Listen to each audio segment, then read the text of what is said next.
If a company promotes their paper as being fountain pen friendly, surely the one test that should come out with 5 stars would be any test relating to fountain pen use. Hi, I'm Ruby from the Useful Journal. Subscribe to my channel for more answers to your journaling questions. Today I'm reviewing a Kleid string tie notebook with OK Fools paper. I will tell you a bit about the company and their products. I will tell you about the packaging, features, markings and construction of this notebook. I will talk about the paper, I will go through my pen test, and I will talk about the company's approach to environmental and social responsibility. Kleid is a Japanese company. The OK Fools paper is inspired by British foolscap paper, and the OK relates to the factory that originally made the paper. So no, it's not a comment on the intelligence of their customers. The OK Fools paper in Kleid notebooks is manufactured by the Nippon Group in Japan and distributed by Yamamoto Paper, but for the purposes of this review, I will focus on the Nippon Group and Kleid. Kleid stationery is available through a large range of distributors, but if you'd like to look at the Kleid website to see their full range, search on Kleid only to find the company's site. The site is in Japanese, but Google Translate will solve all your problems and translate it into your own language, so I recommend having a look. Kleid notebooks are also available through Amazon, and I'll add it to my Amazon shop on my website that I'm in the process of setting up, so you'll be able to find a quick link to my shop front in the video description. Kleid has several collaborations with other well-known and respected Japanese companies that produce notebooks popular for fountain pen use as well, including Life Noble Note and Nemosini. This string tie notebook is definitely one of their more unusual products. They have a range of much more normal looking notebooks in A5 and B6, and they are spiral or perfect bound. They all have card weight soft covers. There are no hard bound journals. The Nemosini notebook is available in a few more sizes. All their notebooks have their signature 2mm grid and come in cream or white paper, depending on the colour of the cover. There's even a craft paper option on 1 or 2 products. Kleid's wider product range includes diaries, memo pads, sticky notes and various other stationery items.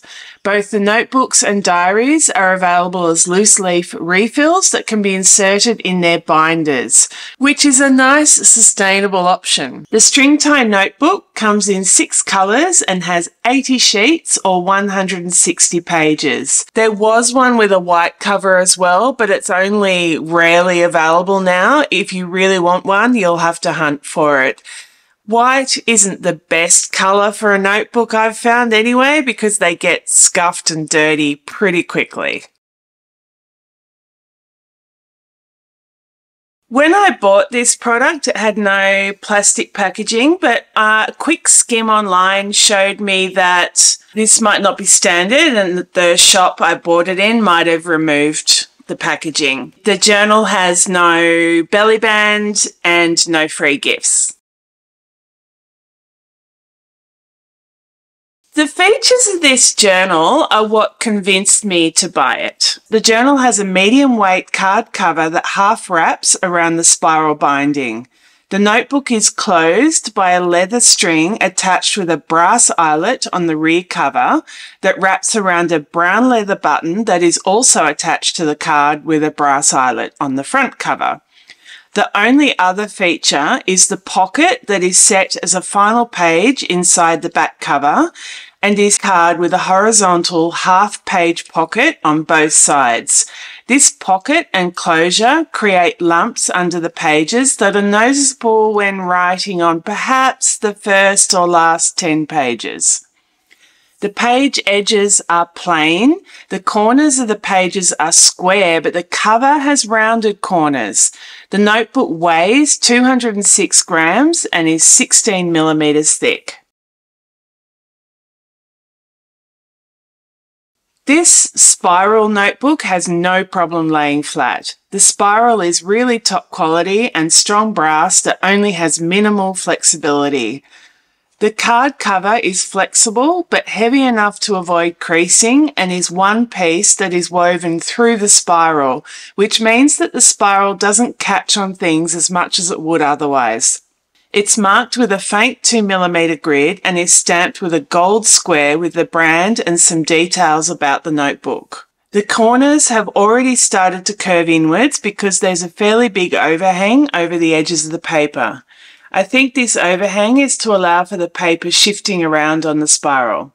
There is about 3 millimeters of paper on the spine side of the spiral. It feels like it's pretty sturdy and I gave it a gentle tug and it didn't tear. I don't want to rip out a page just yet, but I'm pretty satisfied that the pages aren't going to fall out willy-nilly.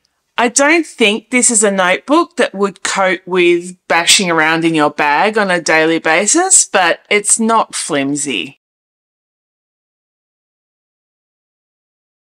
The journal has no other markings on the pages other than the 2mm grid, which on the cream paper is a bluey green colour and goes to all edges of the paper. The 2mm spacing is accurate in both directions, but is not cut exactly the same on each page. So the grid might finish right on a grid line on some pages, but on others will have a page edge through the middle of the grid. The 2mm grid is a bit unusual and I found it a bit hard to identify which line I should be writing on to get an even spacing between all the lines of text on my page because there's not a regular line that stands out, for instance. I think this could be improved by, for instance, making every fifth line a bit bolder, so the 1 centimetre line, and then it would be easier to get a more uniform spread of text. Dot darkness is a tricky one. The actual darkness is below average, scoring a 2 out of 5 in my test. But an unusual result is that darker water-based inks like a Tombow dual brush pen or watercolour paints, when you use them, the grid gets this raised effect and becomes more visible. The visibility can be overcome by adding more watercolour paint, but adding more Tombow marker doesn't hide it. The cream paper is 80 GSM. The grid gives the paper a greenish tinge. It's pretty smooth and feels even smoother when writing. Water doesn't pool on the surface as the paper is very fast drying. This means the pigment in the watercolour didn't get time to move to the edges of any pools of water, so the finish is even and there was a very similar result between the wet and dry watercolour tests and no spotting. There was a moderate degree of page crinkle from the watercolour painting. There was bleed through from quite a number of pens, but never to a degree that would affect writing on the other side of the page. Specific pens creating issues included, of course, the Sharpie Ultrafine pen, which has alcohol-based ink, and other repeat offenders in the Stabilo .88 pen and the Stabilo highlighter, and more unusually, the Uniball Signo gel pen. I haven't really had an issue with that pen in the past. The mild liner, highlighter and Fudenosuke pen both bled through when you hold down the pen at a turning point or put ink over a spot repeated times. With a single swipe, it was fine.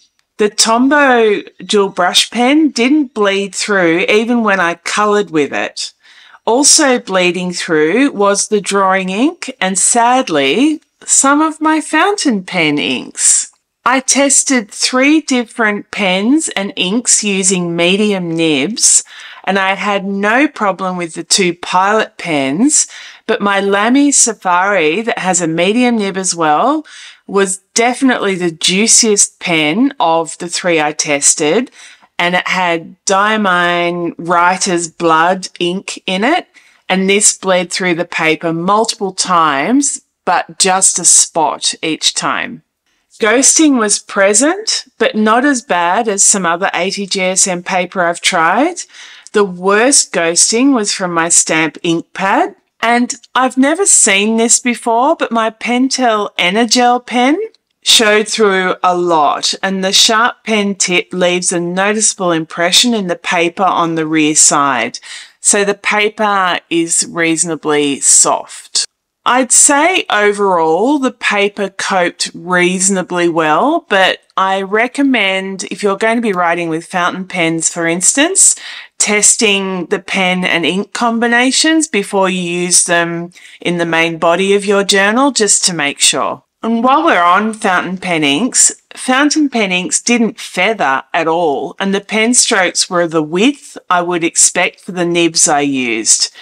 So if we ignore the Lamy Safari spotting through results, the paper is pretty good for fountain pens. Lead pencil erased very well, leaving no residue on the page.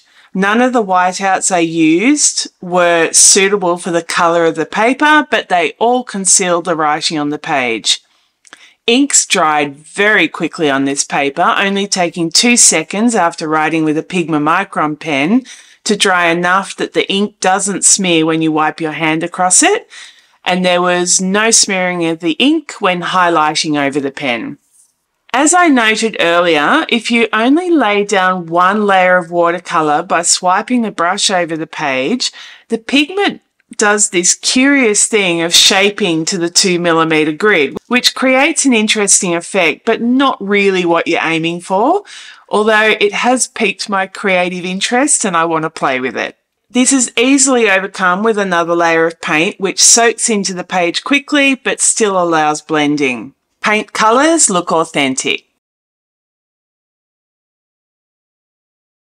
The paper is created by Nippon Group. As is typical for Japanese companies, they haven't had their paper certified by an internationally recognised sustainable forestry scheme. They tend to prefer to manage things themselves. Nippon Group own their own forests and otherwise rely on sources where they can get a sustainable supply chain, but they are always from sustainably managed plantations. They incorporate recycling into their process, but the recycled products are mostly used for packaging. Nippon Group provide detailed information in their sustainability report, which is available on their website.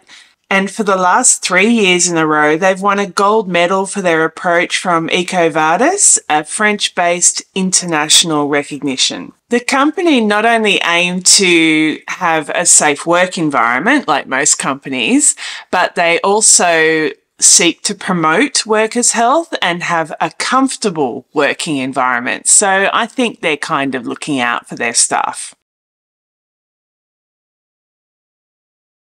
There's no questioning the sustainability approaches of the companies involved in the making of Kleid's string tie notebook.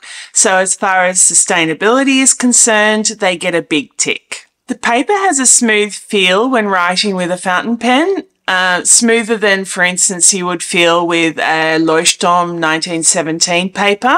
And there is no feathering, but there is the issue with your juicier fountain pens and potentially fountain pen inks, so it just means a little more testing before you write. I love the design of the string tie notebook, but I'm not overly excited about the OK Fools paper.